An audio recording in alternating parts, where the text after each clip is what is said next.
Well, welcome everyone. We're going to be chatting with Christine today about her fitness journey in this pregnancy and in her previous pregnancies. So first, just start about telling us a little bit about yourself and then what your fitness journey was prior to pregnancy. So prior to pregnancy, so this is my third pregnancy. So before my first pregnancy, I had gotten into running a couple years before that. I had been an athlete my whole life. I played sports probably from when I was 5 through my first year of college. So I was always active, always doing something, but I was never a runner until my first year out of college. And that's when I just started, I kind of jumped right into the half marathon distance, just started running half marathons. And I was doing that for a few years before I got pregnant. I lifted a little bit. I wasn't into CrossFit or anything like that. It was just primarily running before my first pregnancy. Awesome. Okay. So tell us about some guidance, encouragement, pieces of advice from healthcare providers regarding your fitness journey during your pregnancies. Yeah, so my OB that I was with my first pregnancy at first was a little hesitant about me running through my first pregnancy until she realized how much of an avid runner I was. And the biggest piece of guidance I'd say that healthcare providers would say is if it's something that you were doing prior to pregnancy, it's typically okay to continue on. Obviously there's, little footnotes throughout there, yes. But for the most part, it's okay to keep going on. And that was always a big guidance. And then they would always say, listen to your body. The myth, or it's been debunked since then, but what you'll hear sometimes is don't get your heart rate above 140 beats per minute, which has since been debunked, which is like 1994. But I still get people asking me that question. But anyway, so that guidance kind of came in my first pregnancy. And then in my second pregnancy, that was when I started working with a pelvic floor physical therapist. And I think where I got the most insight and the most guidance for my running during pregnancy was from my pelvic floor physical therapist. Awesome. Tell me about some mindsets, some goals regarding exercise during your previous pregnancies compared to how that is now during this pregnancy. Yeah, they've definitely changed and evolved over the 3 pregnancies. My first pregnancy was my first pregnancy, so it was kind of like I didn't really know what to expect. I was always active, so I was trying to remain active, and I was trying to still run. However, I had a lot of pelvic girdle pain in my first pregnancy, so I stopped running. I'd say it was around like 24 weeks pregnant or something, and then I would like walk after that. It wasn't anything intense. I didn't really have like a fitness goal in my first one. I was mad that I had to stop running, but my second pregnancy, it was all about running. Because I got sidelined in my first pregnancy, all I wanted to do was run to the very end of my second pregnancy. It was like my biggest goal, which I did. I accomplished that with the help of my pelvic floor PT. I wouldn't have done it without her, I swear. So my goal was all about running in my second. I didn't really do any lifting. Third pregnancy, still a runner, was still running. I ran through like the first half of this pregnancy. But I got into CrossFit about 8 months before I got pregnant. So I've continued with that. I'm still doing that 3 times a week now.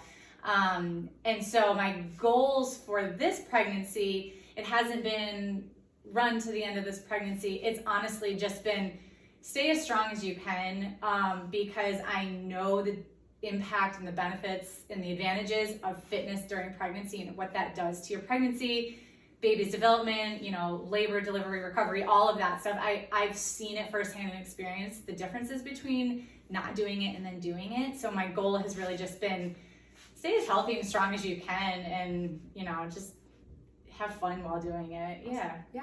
Okay. How did you get into pelvic floor therapy in your second pregnancy? What? Well, because I experienced the pelvic girdle pain in my first, it came back in my second. And my OB was like, once you start experiencing pelvic girdle pain in one pregnancy, you're most likely going to get it with every pregnancy. And it could just be how my body is, just how I'm, whatever. So I started experiencing the pelvic girdle pain, I think I was like 10 weeks pregnant with my second. And I was like, you gotta be kidding me. Like, it hadn't started until much later into my first pregnancy. And I was, like I said, I was very determined to run. Then I was open to the world of pelvic floor physical therapists, which I didn't even know they had existed. My sister told me about it actually. And So I started going there, realized I was doing pelvic floor work all wrong. She taught me how to do everything. My eyes were opened up to this new world. And because I seriously, I did it every day. I was the best patient ever. And my pelvic pain, I would never say it went away 100%, but it was so minimal that I was able to continue on with the running, and I wasn't in pain.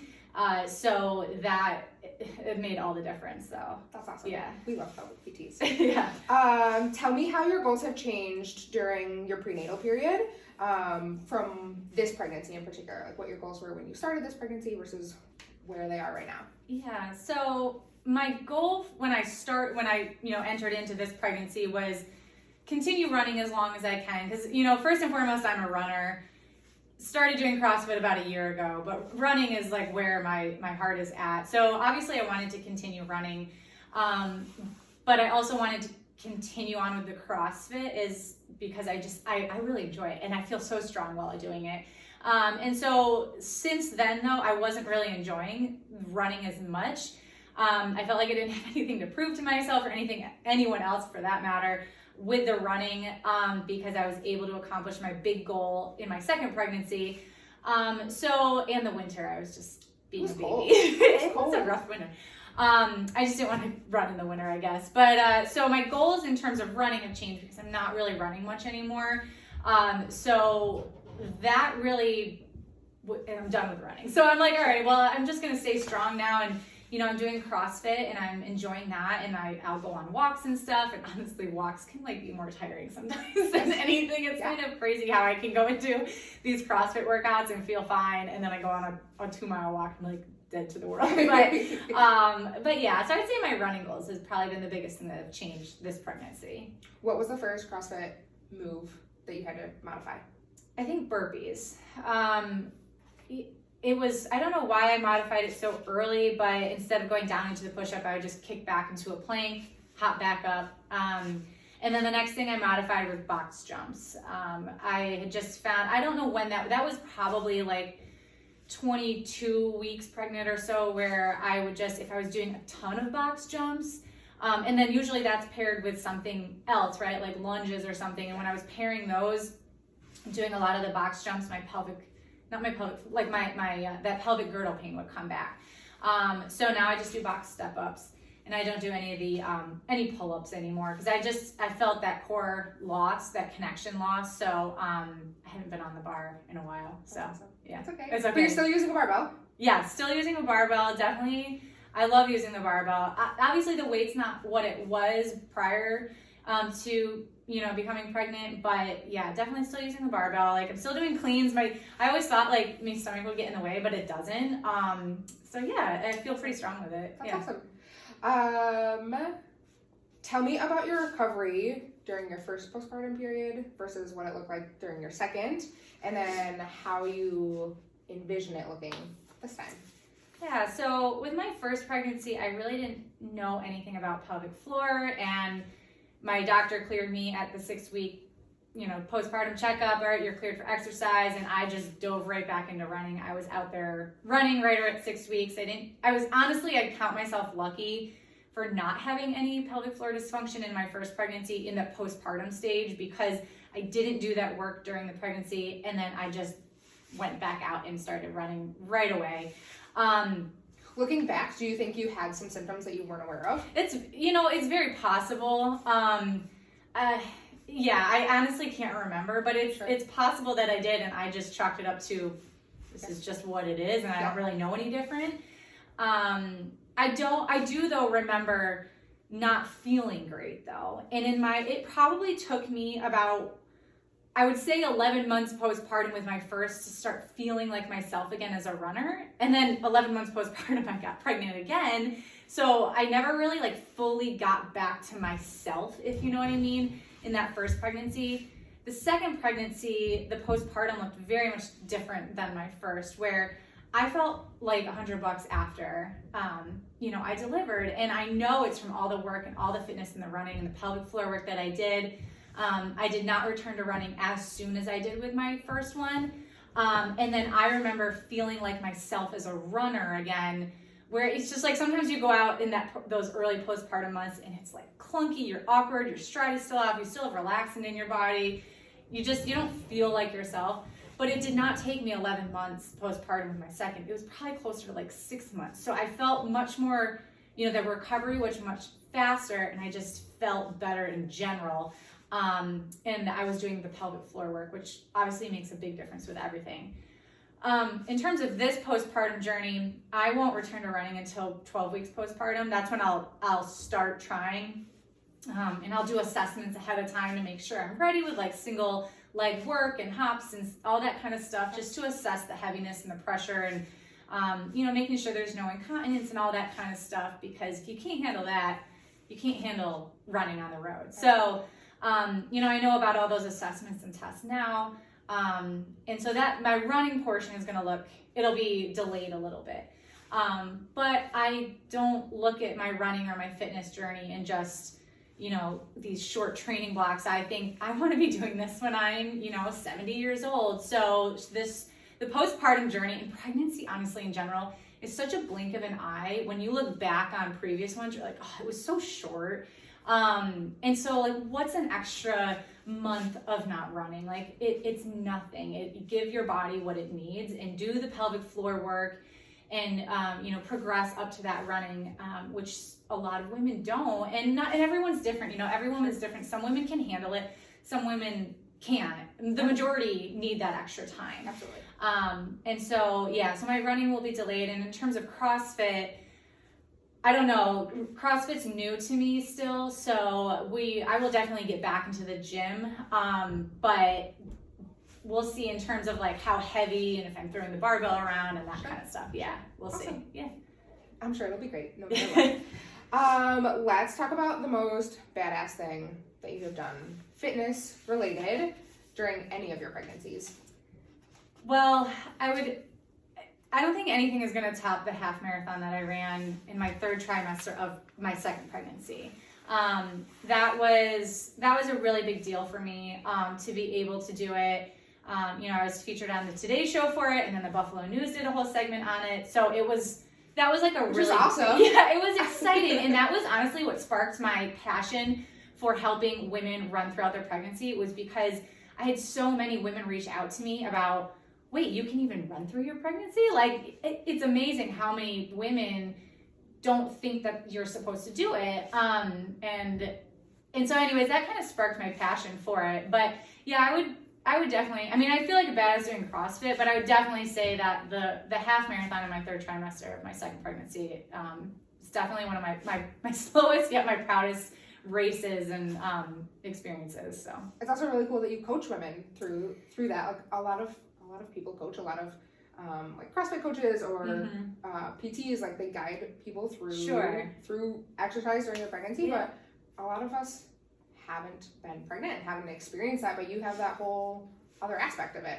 Yeah. And when I was trying to run through my first pregnancy, there really wasn't a lot of information out there about running while pregnant. And now I feel like it's different. 6 years later from my first pregnancy, I know tons of PTs who have put information out there, who are runners, who have either been pregnant or not. And, my bump runner programs have been, a pelvic floor PT has gone through my programs and approved it. And so it all kind of works together. And I think that my second pregnancy is really what sparked that passion for it, because I saw the need for teaching women how to safely run through their pregnancy. With your doctor's guidance, of course, and there's all those, things that you want to understand, but knowing that it's safe and knowing what to look for and knowing the signs and the red flags and the yellow flags are what I try to help women get through. So yeah. To wrap up, tell me one piece of advice that you would give to some other woman who is either a coach or a runner. She enjoys CrossFit. She's an athlete of some sort, but she's also expecting. What would you tell her? The first thing I would say is don't wait for there to be a problem with your pelvic floor before you address it.